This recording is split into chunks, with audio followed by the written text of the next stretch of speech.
Okay, number 1 on your practice quiz review, we have the triangle with a measure interior angle of 58 and 62 degrees. If you remember, the triangle sum theorem says that all three, 1, 2, 3 interior angles of a triangle have a sum of 180 degrees. Well, if all three of these angles equal 180 degrees, then if we take away this 58 and this 62, we will be left with 60 degrees total. So it's like saying if you have $180 to spend, you spend 58 here, 62 here, you're left with 60 here. And you always want to go back, double check your work, and make sure that the three angles actually do equal 180 degrees. So I just want to check to make sure that 58 plus 62 plus 60 is 180 degrees. And it does, so I'm good. Okay, number 4, I'm going to get you started with number 4. It says find the measures of the sides of triangle ABC and classify each triangle by its sides. So I'm just going to do AB for you. And we want to draw a picture of this triangle ABC.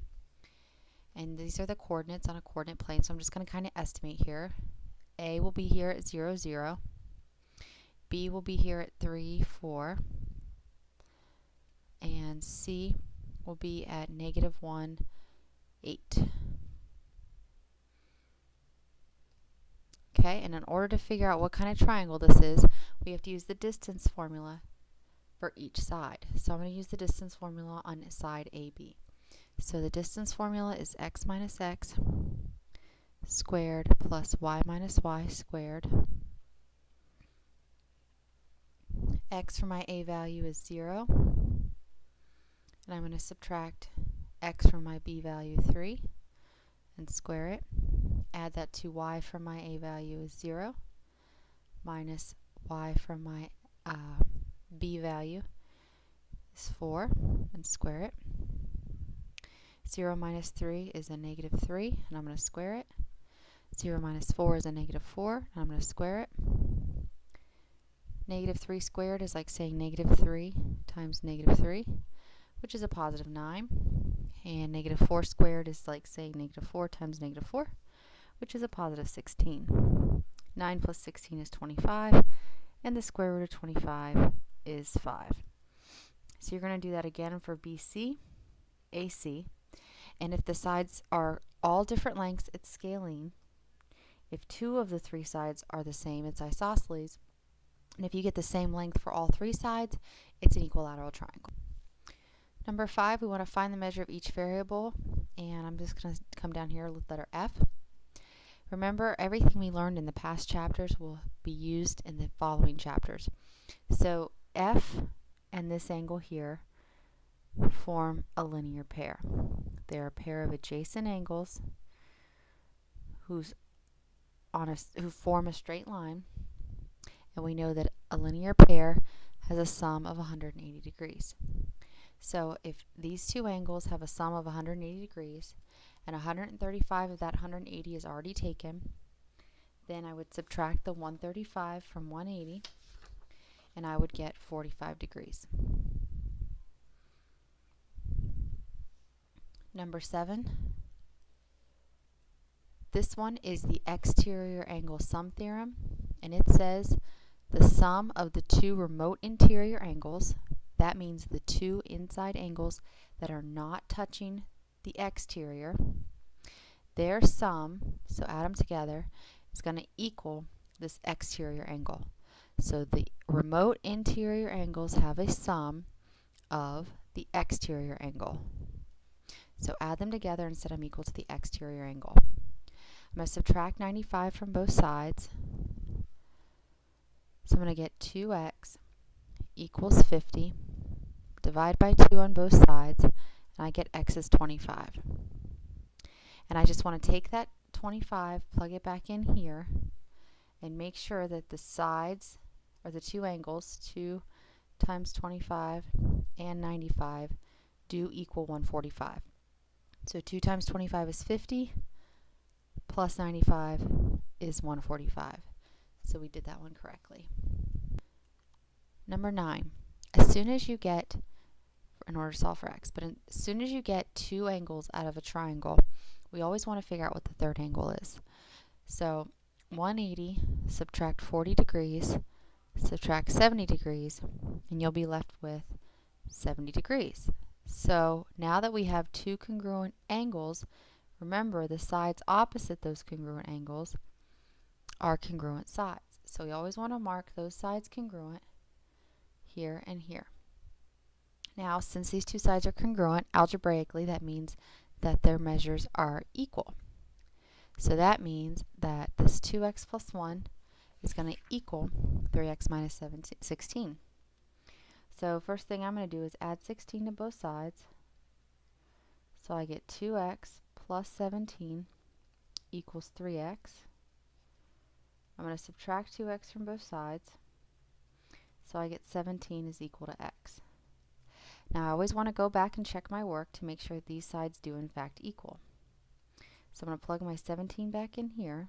2 times 17 is 34, plus 1 is 35. And plug my x back in here to make sure this side and this side both equal 35. 3 times 17 is 41, 41, minus 16 is 35. So we did that one correctly. Okay, number 11. As soon as you see the two sides marked congruent, go opposite to those two sides and mark the two angles congruent. So that tells us right away that 3x plus 6 is equal to 2x plus 25. These are called your base angles in an isosceles triangle. Base angles in an isosceles triangle are the ones formed by the leg and the base. All right, I'm going to subtract 6 from both sides. And I'm going to get 3x equals 2x plus 19. And I'm going to subtract 2x from both sides. So I get x equals 19. Now that I have x is 19, I want to check to make sure that if I plug x back in, I will get the same measure for each angle. So let me clean this up a little bit so it makes it easier to see. So I'm going to do 3 times 19 plus 6 here, and 2 times 19 plus 25 here. 3 times 19